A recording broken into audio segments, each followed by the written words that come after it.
Sama-sama berdoa sekali lagi. Tuhan Yesus, Engkau Allah kami yang baik, Tuhan. Malam hari ini bersyukur untuk kesempatan bersekutu, menyembah Tuhan dan mendengarkan isi hati Tuhan. Oleh karena itu berbicaralah kepada kami membuka hati kami, dan biar firman-Mu menjadi kekuatan yang baru bagi kami, dan firman-Mu boleh memerdekakan kami. Terima kasih, di dalam nama Tuhan Yesus Kristus kami berdoa, dan kami mengucapkan syukur. Haleluya. Amin. Ya, puji nama Tuhan. Shalom, selamat malam semuanya. Saya sungguh bersuka cita bisa berjumpa kembali dengan keluarga yang ada di Surabaya, GAP Rehoboth. Terima kasih untuk Bu Gembala, keluarga, dan juga seluruh anggota jemaat. Dan saya berdoa supaya semua jemaat yang hadir maupun yang belum hadir, semuanya dilawat Tuhan, semuanya dipulihkan, dan semuanya berkemenangan dalam nama Yesus. Ya, saya akan berbagi mengenai kepercayaan dalam nama Yesus. Ya. Coba kita buka sama-sama dalam Kisah Para Rasul, pasal yang ketiga, kita akan baca ayat yang ke-16. Kisah Para Rasul, pasal yang ketiga, ayat yang ke-16.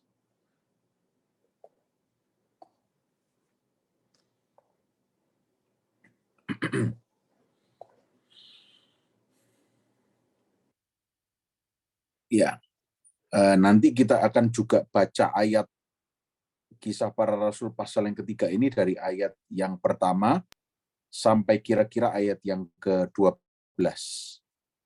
Ya, sekarang kita baca ayat 16 terlebih dahulu. Ya, Kisah Para Rasul pasal yang ketiga ayat 16. Ya, sambil menunggu screen sharing, saya akan bacakan untuk saudara. Demikian bunyi firman Tuhan, dan karena kepercayaan dalam nama Yesus, maka nama itu telah menguatkan orang yang kamu lihat dan kamu kenal ini, dan kepercayaan itu telah memberi kesembuhan kepada orang ini di depan kamu semua. Amin. Nah, saudara dikasih oleh Tuhan Yesus, kalau kita semua tahu membaca kisah ini, kita ingat bahwa pernah terjadi sebuah kisah di pintu gerbang yang disebut Gerbang Indah di depan Bait Allah. Ada seseorang yang dalam bahasa Inggris dikatakan lame. Lame itu berarti lumpuh sejak lahir. Dan lumpuhnya itu bukan karena kecelakaan atau lumpuh karena dibuat-buat, diguna-guna, tetapi lumpuhnya memang tercatat, kalau saudara mau teliti, lumpuh sejak lahir. Dan kurang lebih sejarah mencatat orang ini sudah berada di depan Bait Allah 40 tahun. Dan pekerjaannya memang setiap hari dia datang dengan usungan, ya, dibopong ke depan sana, ke depan pintu Bait Allah, hanya di pintu gerbang, ya. Artinya dia datang ke Bait Allah, tapi bukan untuk menyembah Tuhan, tapi untuk meminta-minta supaya orang mengasihani di dalam keterbatasannya. Dia datang untuk meminta belas kasihan orang. Dia datang bukan minta untuk dipulihkan, tapi dia datang karena ingin orang lain mengasihani dia dan memberi sedekah. Seolah-olah itu healing yang dia butuhkan. Ya. Tujuan datang ke pintu gerbang hanya minta sedekah, bukan minta yang lain. Ya. Kalau saudara baca ayat yang kedua, ayat yang ketiga, di situ dicatat bahwa Petrus dan Yohanes hendak masuk ke Bait Allah suatu hari. Dan orang lumpuh itu melihat, ya. Orang lumpuh itu melihat, wah, ini Petrus dan Yohanes. Akhirnya apa yang orang lumpuh ini lakukan? Dia melakukan seperti yang dia sudah terlatih berpuluh-puluh tahun untuk melakukan. Minta-minta. Petrus, Yohanes diminta-mintai. Minta sedekah, tolong. Ayat yang keempat dicatat, mereka menatap dia, dan akhirnya Petrus bilang, lihatlah kepada kami di ayat yang keempat. Lihat kami. Ya. Nah, ini saat-saat yang krusial, saudara, di ayat yang keempat ini. Bisa saja ayat yang keempat ini tidak dicatat begini. Ya, bisa saja ayat yang keempat ini berlanjut seperti ini. Orang yang lumpuh ini akan berargumen macam-macam. Ya, ngapain lihat-lihat? Aku cuma minta uang. Aku cuma minta uang. Ya, aku udah minta yang lain.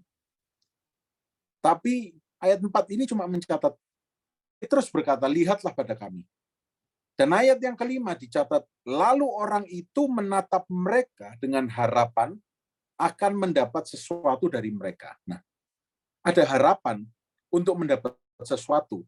Karena biasanya orang ini sudah terlatih mentalnya, kalau orang melihat dia, orang akan memberikan sesuatu. Nah, ini pula dilakukan juga terhadap Petrus dan Yohanes. Ya, tapi ayat yang ke-6 dicatat. Sesuatu yang sebetulnya diharapkan oleh orang ini ternyata bukan yang orang ini butuhkan. Dan Petrus tahu itu. Yang dibutuhkan orang ini bukan emas dan perak. Yang dibutuhkan orang ini bukan harta, tapi pulih, sembuh. Coba saudara lihat ayat yang ke-6. Di layar saudara bisa lihat. Kita bisa baca bersama. Tetapi Petrus berkata, emas dan perak tidak ada padaku, tetapi apa yang kupunyai kuberikan kepadamu. Demi nama Yesus Kristus, orang Nazaret itu, berjalanlah.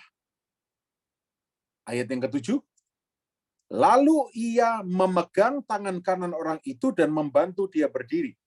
Seketika itu juga kuatlah kaki dan mata kaki orang itu. Saudara, saya berhenti di sini dulu.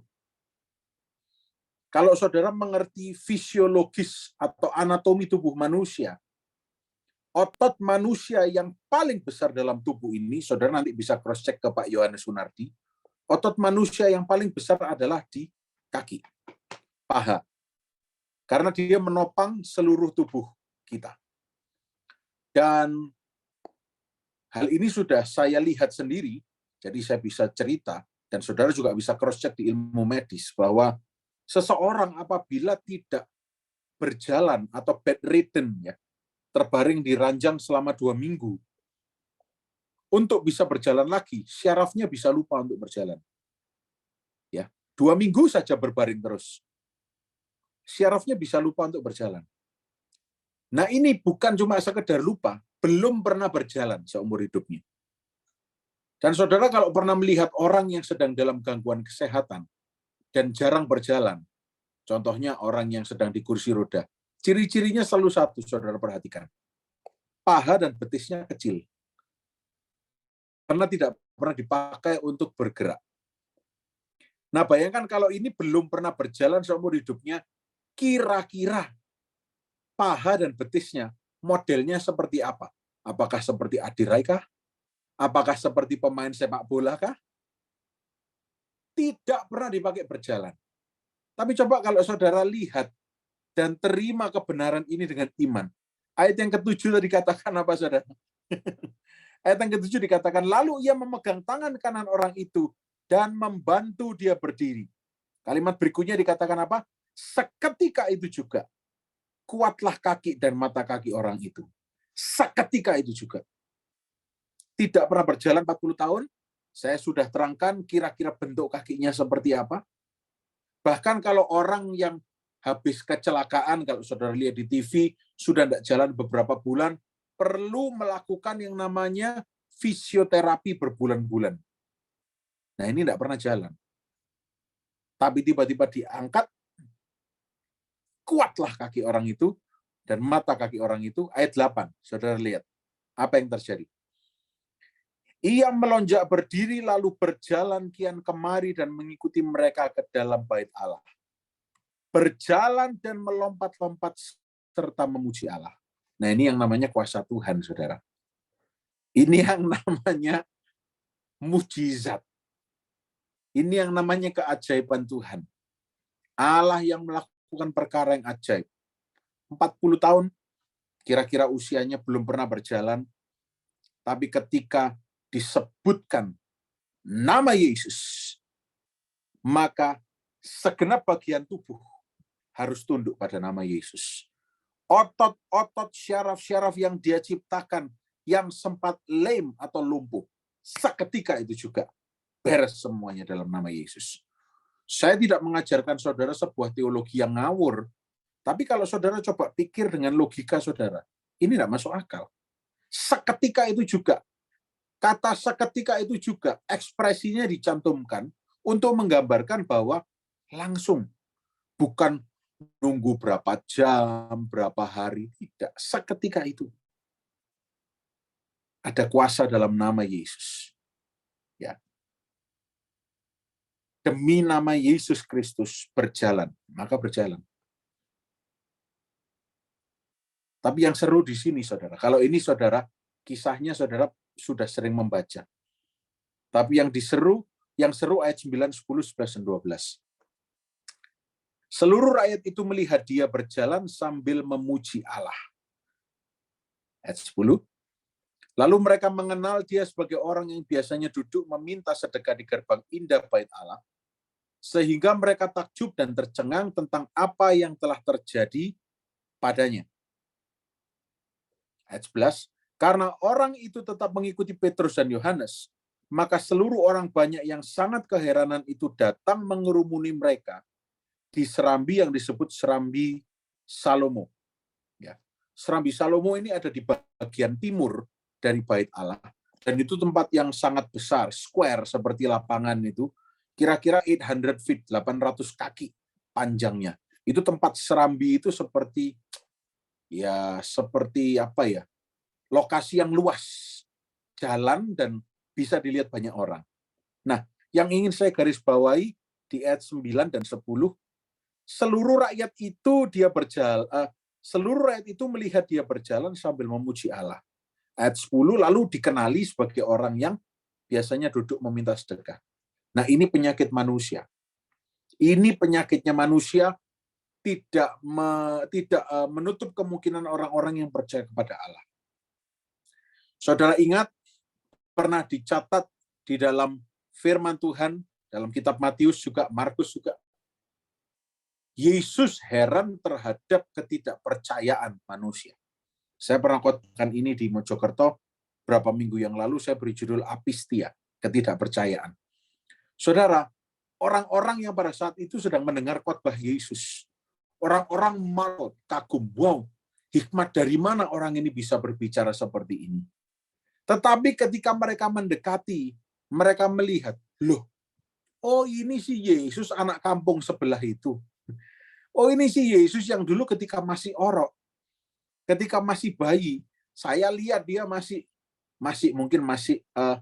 ngiler, masih umbelan begitu ya. Ini Yesus. Allah Yesus. Bisa apa sih anak desa itu? Ketidakpercayaannya muncul. Padahal ini orang Israel yang kita bicarakan, saudara. Orang yang jelas-jelas Tuhan katakan biji mata Allah, dan jelas-jelas dari nenek moyangnya melihat Tuhan bekerja. Laut yang terbelah, tiang awan, tiang api, pernikahan yang diselamatkan di kota Kana. Apa saja yang terjadi dicatat di Alkitab, mereka itu dengar dan lihat. Tapi coba saudara lihat di ayat yang ke-12. Apa yang terjadi? Ayat yang ke-12. Dikatakan Petrus melihat orang banyak itu lalu berkata, "Hai orang Israel, mengapa kamu heran tentang kejadian itu? Dan mengapa kamu menatap kami seolah-olah kami membuat orang ini berjalan karena kuasa atau kesalehan kami sendiri? Sudah biasa melihat mujizat Tuhan, tapi masih heran, masih bingung, dan masih diombang-ambingkan. Dan biasa sebuah kebiasaan yang sudah tercatat di sejarah dari dulu digosipkan. Oh ini bukan, ini kok bisa begini? Ini mengapa terjadi? Kamu tahu tak? Kamu tahu tak? Ya. Contoh ya, saya pakai budaya kita ya. Maaf kalau ada yang namanya sama. Cuan, misalnya ada yang namanya Cuan. Maaf kalau ada yang namanya Cuan di sini. Cuan, kamu ngerti tak?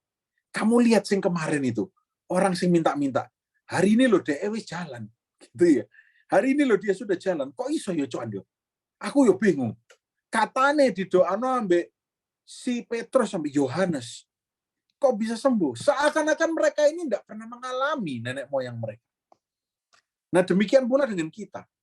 Kita yang mengklaim bahwa kita adalah Christians, pengikut Kristus, yang sudah jelas di dalam Alkitab itu tercatat mujizat-mujizat yang dia lakukan. Dan dia dikenal sebagai pembuat mujizat. Nah, apakah hari ini kita masih juga tidak percaya dalam nama Yesus? Pertanyaan yang sama yang pernah Yesus lontarkan, saya ingin lontarkan untuk kita semua. Adakah yang terlalu sukar bagi Yesus? Adakah yang tidak mungkin bagi Yesus? Kalau hari ini kita belajar bahwa orang yang lame, bukan cuma lumpuh, tapi belum pernah berjalan. Saudara tahu, bayi kalau belajar berjalan itu butuh waktu berbulan-bulan. Anak saya sekarang sudah lari-lari sampai kami bingung sudah mulai karena sudah lari. Saya noleh ke kanan sedikit, dia sudah lari kemana gitu ya. Nah, itu butuh waktu untuk belajar jalan atau lari. Nah, ini orang ini langsung berjalan. Kalau Tuhan bisa melakukan perkara yang seperti itu, bukan Yesus sendiri ya, tapi murid-muridnya yang mengucapkan nama yang berkuasa. Nah, apakah hari ini kita tidak bisa mengucapkan nama Yesus yang berkuasa itu? Karena kita tahu ada kuasa dalam nama Yesus. Kembali ke ayat 16 yang tadi kita bahas. Kalimat pertama ini tolong saudara camkan, ayat yang ke-16. Dan karena kepercayaan dalam nama Yesus, maka nama itu telah menguatkan orang yang kamu lihat. Nama Yesus itu yang menguatkan setiap kaki yang belum pernah berjalan. Dan kepercayaan itu sudah memberi kesembuhan kepada orang ini. Orang ini bisa sembuh karena orang ini percaya. Saudara juga bisa sembuh kalau saudara percaya. Saudara bisa dipulihkan kalau saudara percaya. Saudara, orang ini tidak dicatat sebagai orang yang setia beribadah di bait Allah. Ya, orang yang lumpuh ini. Orang ini hanya tercatat 40 tahun meminta-minta di pintu gerbang bait Allah. Orang ini tidak dicatat sebagai orang yang rajin beribadah pergi ke gereja. Tapi ketika orang yang tercatat tidak rajin, tidak sungguh-sungguh, ketika dia percaya, sesuatu terjadi. Nah, sekarang kita, saudara, kita yang setiap minggu, setiap Rabu beribadah ke gereja, mungkin ada hari lain, ada cell group, kita beribadah. Masakan kita tidak percaya? Orang ini saja ketika percaya sesuatu terjadi. Nah, kira-kira ini ada seseorang yang sangat kurang ajar, yang selalu menghalangi kita untuk percaya. Yang selalu menanamkan keraguan-raguan kita. Saudara, Yesusnya tidak pernah berubah dari dulu sampai selama-lamanya. Kuasanya masih bisa terjadi sampai hari ini. Tapi mengapa sekarang kita jarang melihat hal-hal yang seperti itu? Karena ketidakpercayaan. Karena logika kita yang bilang, isok sembuh ta cuan, orang sing di pinggir gerbang indah itu. Ya kalau kita meragu-ragukan, ya tidak bisa terjadi. Tapi orang lumpuh ini yang tidak pernah dicatat menjadi diaken di bait Allah, tidak pernah tercatat seorang penyembah Tuhan yang ulung, tidak pernah dicatat di Alkitab sebagai seseorang yang setia beribadah, tapi orang ini cuma duduk di pintu gerbang indah dekat bait Allah. Tapi ketika orang ini percaya, orang ini disembuhkan. Kalau saudara ingat lagi kisah tentang penyaliban Tuhan Yesus, ada seseorang yang disalibkan di sebelah Tuhan Yesus. Dan dia berkata, Bapak jangan lupakan aku kalau engkau berada di surga. Dan karena dia percaya, Yesus katakan, hari ini juga kamu akan berada di Firdaus. Karena dia percaya. Malam hari ini, kepercayaan akan nama Yesus itu tidak pernah mengecewakan. Saya ulang, kepercayaan pada nama Yesus akan selalu membawa terobosan. Mungkin saat ini ada saudara yang sedang melalui hati yang sangat berat dan orang lain tidak tahu.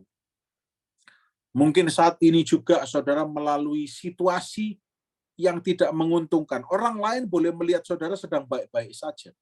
Tapi mungkin saudara sedang tidak baik-baik saja. Saudara, saya kasih tahu ya, yang menghadapi masalah di dunia ini bukan cuma saudara. Semua orang punya masalah. Tapi tidak semua orang mau belajar percaya pada Yesus. Tapi bersyukurlah kepada kita yang mau untuk terus percaya dalam nama Yesus. Nama itu berkuasa. Nama itu tercatat di Alkitab dan sampai hari ini nama itu memulihkan. Asal percaya saja, semua sakit hilanglah. Asal percaya saja, pasti Dia tolong. Malam hari ini, saudara, adakah yang terlalu sulit bagi Tuhan Yesus? Tidak ada. Malam hari ini kalau kita berada di doa malam, ketika kita berdoa, apakah disertai dengan iman percaya kita? Dan kalau ternyata kita hanya berdoa karena sudah diajak Ibu Gembala ya untuk ikut doa, tapi tidak disertai percaya, mari kita sekarang sertakan percaya yang sungguh kepada Tuhan. Mari kita sekarang sertakan. Satu ayat lagi, Yohanes 1 ayat 12. Yohanes 1 ayat yang ke-12. Dikatakan demikian, tetapi semua orang yang menerimanya diberinya kuasa supaya menjadi anak-anak Allah, yaitu mereka yang apa? Yang percaya dalam namanya. Percaya dalam namanya. Saudara percaya bahwa nama Tuhan berkuasa? Oh iya. Kalau nama Tuhan berkuasa, maka kita harus percaya pada nama Tuhan, karena namanya berkuasa. Nah, karena ini menjelang Natal, ya, satu ayat lagi. Coba kita lihat Matius 1 ayat 21. Matius 1 ayat 21. Ia akan melahirkan anak laki-laki dan engkau akan menamakan dia Yesus. Karena dialah yang akan menyelamatkan umatnya dari dosa mereka. Nama Yesus, menamakan dia Yesus, Juru Selamat. Yang akan menyelamatkan umatnya dari dosa mereka. Malam hari ini, ada kuasa dalam nama Yesus, dan beranikah kita untuk terus percaya, walaupun tidak ada dasar untuk percaya. Bukan percaya pada kata pendeta, kata saya, tapi percayanya pada nama Yesus. Kita belajar dari orang yang lumpuh ini, saudara. Tidak pernah berjalan, tidak pernah mimpi bisa berjalan. Tapi ketika minta sedekah, tapi ternyata hari itu dia dikasihnya bukan emas dan perak, tapi dia diberi sebuah hadiah yang istimewa, berjalan, yang tidak pernah dia impikan sebelumnya, karena percaya pada nama Yesus. Percaya pada nama Yesus tidak perlu syarat dan ketentuan berlaku. Kamu harus beribadah 1 tahun tanpa bolong baru bisa disembuhkan. Tidak ada itu dicatat di ayat ini. Asal percaya saja. Yesus ketika dia pergi ke kampungnya, ke Kapernaum, Yesus itu tidak bilang aneh-aneh. Siapa yang mau disembuhkan? Beribadah dulu, doa 3 jam, baru minta disembuhkan. Tidak ada itu. Malah Yesus heran, loh, kenapa ya? Kok orang-orang ini tidak percaya? Kalau orang-orang ini tidak percaya, itu justru memblokir kuasa Tuhan bekerja. Firman Tuhan mencatat tidak banyak mujizat yang Yesus bisa lakukan. Dan Yesus heran karena ketidakpercayaan manusia. Malam hari ini, mari saudara, kita tidak membuat Yesus heran ya, karena ketidakpercayaan kita. Mari jangan membuat Yesus kaget. Ya, malam hari ini biar kita ini membuat Yesus heran, tapi bukan karena ketidakpercayaan, tapi karena iman yang besar. Seperti seorang perwira yang ketika hambanya sakit, dan Yesus berkata, aku akan ke rumahmu untuk menyembuhkan hambamu. Tapi perwira ini bilang, oh Tuhan, aku ini perwira yang punya bawahan. Aku tahu apa itu namanya otoritas. Kalau otoritas bilang pergi, maka aku harus pergi. Dan aku tahu engkau siapa Tuhan. Engkau Tuhan yang pegang otoritas atas segala sakit penyakit. Cukup katakan sepatah kata saja, maka hambaku pasti sembuh. Dan benar itu yang terjadi. Perwira ini percaya. Dan Yesus bilang, Tidak pernah aku temukan iman sebesar ini. Bukan cuma di golongan orang Gentiles, tapi Jewish juga belum pernah. Golongan orang Yahudi. Nah, biar malam hari ini Yesus bisa berkata, aku belum pernah menemukan iman sebesar ini di sepanjang sejarah gereja Allah Baik Rehoboth. Ya, biar semua dari kita malam hari ini punya iman percaya kepada Tuhan. Percaya itu tidak berbicara mengenai ukurannya sebesar apa percaya kita, tapi percaya itu berbicara mengenai berani melangkah dengan iman. Berani melihat dengan mata iman. Aku belum bisa, tapi bukan berarti aku tidak akan pernah bisa. Aku pasti bisa, karena Tuhanku bisa, Tuhanku sanggup. Ya. Sakit penyakit dia sanggup sembuhkan. Ya. Saya rindu untuk berdoa bagi saudara, sebentar lagi bagi yang sedang dalam pergumulan, kita berdoa bersama-sama saudara, karena ini doa malam. Saudara yang dalam sakit penyakit, kita doa sama-sama. Apa sih yang bisa kita lakukan selain berdoa pada Tuhan? Tidak ada. Kita punya kelebihan dibanding orang yang lumpuh di pintu gerbang itu. Orang yang di pintu gerbang itu dia tidak pernah masuk ke bait Allah, ke hadirat Allah. Sedangkan saudara, berapa puluh menit yang lalu kita sama-sama dalam hadirat Tuhan. Kita menyembah. Kita sudah punya keuntungan. Tapi jangan sampai iblis mencuri itu dari hati saudara. Iman itu, percaya itu jangan sampai dicuri oleh iblis. Dan iblis langsung berkata, tidak bisa sembuh. Sakitmu kalau dokter bilang tidak sembuh, ya tidak sembuh. Langsung katakan, iblis, enyahlah engkau. Iblis, enyahlah engkau. Mungkin ini hal yang sulit dipahami. Ya, karena hal ini tidak perlu dipahami. Hal ini hanya perlu dipercayai. Ya, malam hari ini, mari saya tidak akan perpanjang firman Tuhan. Saya rindu untuk berdoa bersama-sama. Kalau saudara tidak keberatan, saudara boleh letakkan tangan saudara di bagian tubuh yang sakit, atau mungkin ada anggota keluarga yang sedang sakit. Bayangkan dia di pikiran saudara dan kita bawa dalam doa. Ya, kita sama-sama anaknya Tuhan, kita minta pada Bapa, saudara. Kita ini anaknya Tuhan, minta. Mintalah maka kamu akan diberi. Ketuklah pintu maka pintu akan dibukakan. Carilah maka engkau akan mendapatkan. Itu yang dia perintahkan, maka kita akan lakukan perintahnya. Malam hari ini ayo kita sama-sama berdoa. Oh haleluya. Shikinara mata kanarama syankara mata kuria. Yesus syarara mata kuria mata kararamaya. Hinara mata kanarama shikiriara mata kanaramaya rawaya. Yesus, Yesus. Tuhan, malam hari ini Engkau melihat tangan yang diarahkan kepada bagian tubuh yang sakit atau terganggu. Atau orang-orang yang kami bawa dalam doa, sedang dalam kesulitan, sedang dalam sakit penyakit. Tuhan, malam hari ini, mungkin yang kami cari bukanlah yang kami benar-benar butuhkan. Mungkin selama ini yang sedang kami cari, yang kami selalu cari adalah emas dan perak. Tapi Engkau selalu memberikan apa yang tidak kami cari, tapi apa yang benar-benar kami butuhkan. Malam hari ini Tuhan, kuasa nama Yesus akan terbukti. Kuasa nama Yesus akan menjamah kami semua. Kuasa nama Yesus bekerja di dalam kehidupan kami. Yang sakit Tuhan sembuhkan. Yang berbeban berat Tuhan lepaskan. Yang sedang berkebutuhan Tuhan cukupkan, bahkan berkelimpahan dalam pelbagai hal. Tuhan Yesus, Kau Allah yang berkuasa, saat ini nyatakan kuasa-Mu dalam nama Yesus. Dalam nama Yesus Kristus. Kami terima kesembuhan. Kami terima pemulihan. Kami terima kemenangan daripada Tuhan. Terima kasih. Kami sudah berdoa, mengucap syukur. Berterima kasih kepada Tuhan.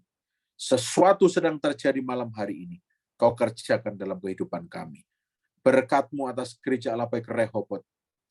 Jemaatnya Tuhan berkati dan sertai. Ibu Gembala dan keluarga Tuhan berkati sehat, berkemenangan, berhasil dipenuhi damai sejahtera. Tim pelayanan Tuhan berikan hikmat, Tuhan berikan urapan yang baru. Dan dari gereja ini nama Tuhan akan dipermuliakan. Penuaian jiwa-jiwa terjadi dalam nama Yesus Kristus. Terima kasih. Kami sudah berdoa dan kami mengucapkan syukur. Haleluya. Amin.